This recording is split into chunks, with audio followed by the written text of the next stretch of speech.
The Army Commander General Thomas Paiva consulted Minister Alexandre de Moraes before confirming this move of General Richard Nunes to Chief of Staff of the force.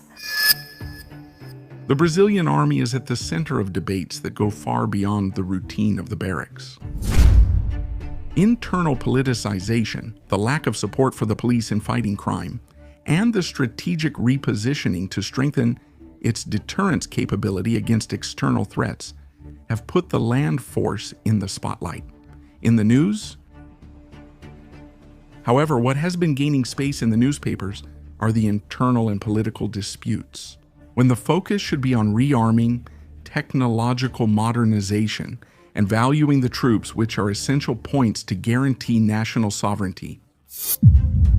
Sir. Wise fans, warm the rivers of the tide, you.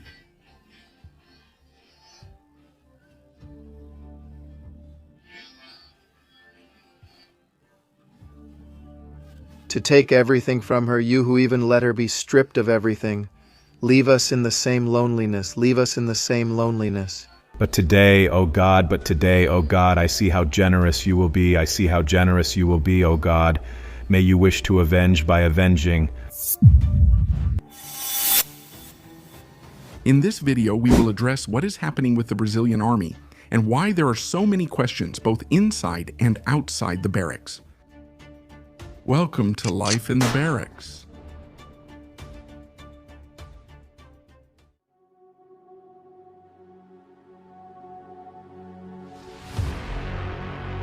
With wars happening in Iran and Ukraine, and with organized crime advancing more and more in Brazil, it would be natural to expect the country to be focused on strengthening its deterrence power and preparing its troops.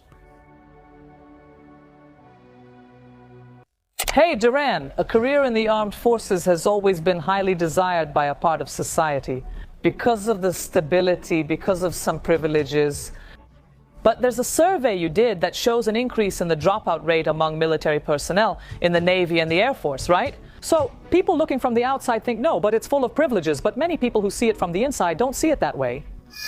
This situation weakens the image of the armed forces and diverts attention from their main mission, which should be the defense of national sovereignty and the guarantee of law and order within the country.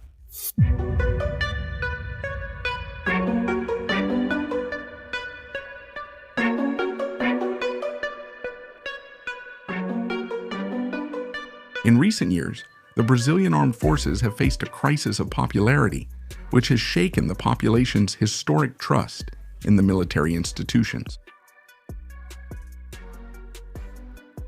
The politicization of the barracks and the closeness of general officers with politicians and judicial authorities have become central points of criticism, revealing a weakness in military independence. This scenario was intensified by the revelations from Colonel Mauro Schied's plea bargain, which exposed the close relationship between the Army commander, Thomas Paiva, and the Supreme Federal Court Minister, Alexandre de Moraes, further increasing questions about the autonomy of the armed forces.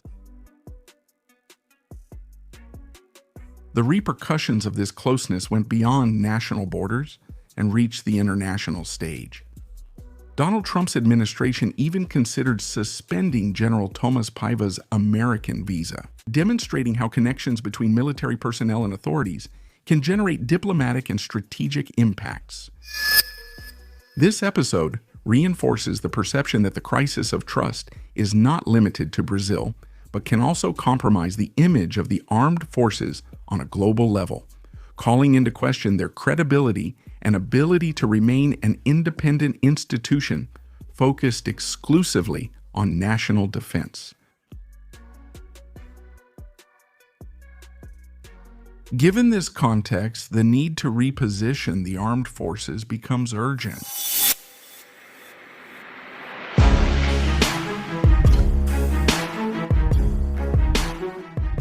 It is essential for military institutions to restore their image before society, distancing themselves from political disputes and reinforcing their constitutional mission.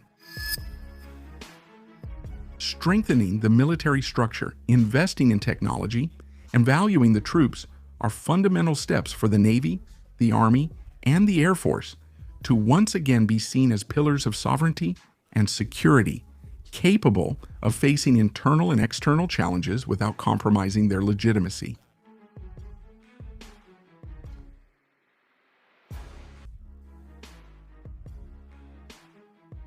The mass resignation requests, including senior officers and fighter pilots, signal an internal crisis of confidence and motivation.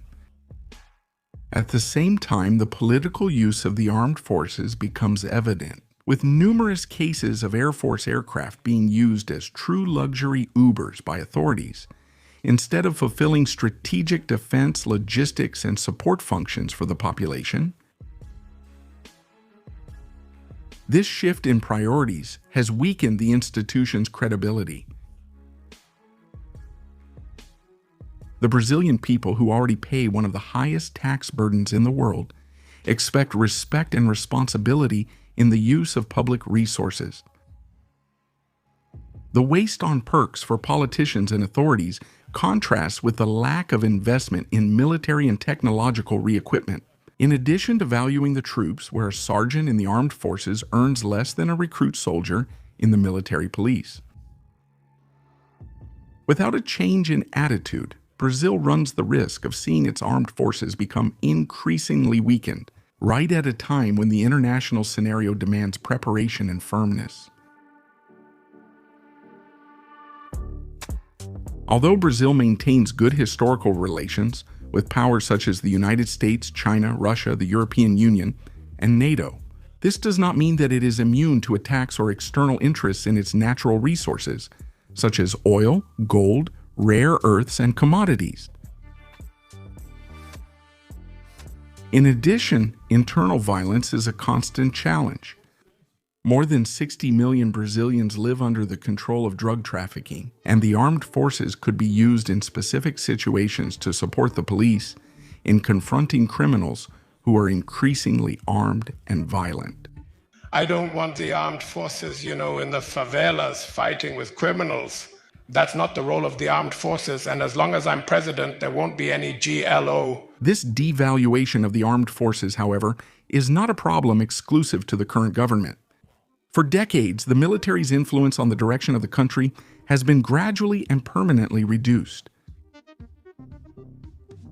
In a world marked by conflicts and instability, this negligence puts national security at risk, and it also weakens Brazil's potential to profit from the defense industrial base, which could be a global reference, just like Embraer.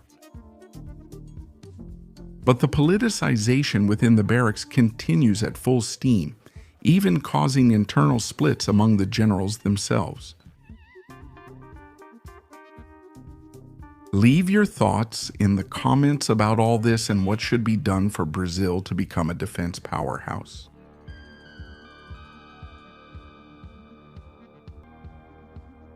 At Life in the Barracks, you stay updated on everything in the military world. Leave your like, subscribe, and watch one of the videos appearing on your screen. Forward fighters, see you next time.